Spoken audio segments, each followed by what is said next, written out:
Hello friends, ఇప్పుడు వెళ్తున్నాం హైదరాబాద్కి ఒడిశా నుంచి. ఇక్కడ కొంచెంసేపు ఆగుదామని చూసి లారీ ఇరుక్కున్నది. ఇప్పుడు వండుకొని మేము కొంచెం తినబోతున్నాం. తినేసి ఇప్పుడు స్నానం చేయడానికి వెళ్తామని ఆలోచిస్తున్నాం. కానీ మ్యాగీ వండుతున్నాం. ఇప్పుడు చికెన్ తీసుకునేందుకు అంత అవకాశం లేదు ఈరోజు, ఎందుకంటే చాలా దూరం ఉన్నది. ఇప్పుడు తినేసి వెళ్దాం అనుకున్నాం. స్నానం చేసి ఇక్కడ మంచిగా చెరువు ఉన్నది. చెరువు ఇంతసేపు స్విమ్మింగ్ చేసినాం. చాలా ఎంజాయ్ చేస్తున్నాం ఈరోజు. అసలు మా దళిత్ అన్న ఇంకా శేఖర్ అన్న మస్తు ఎంజాయ్ చేసినాం, స్నానం చేసినాం. లెట్స్ గో అని తినడానికి పోయినాం. ఇప్పుడు తినాలి. తినేసి కాసేపు పండుకుందామని అనుకుంటున్నాం.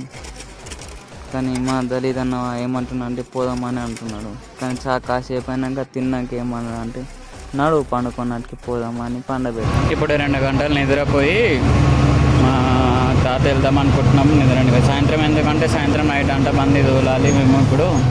అందుకే కాసేపు 2 గంటలు అయినా పండుకొని ఇప్పుడు లేచి బండి తోలుతున్నాం. Guys bye bye Tata.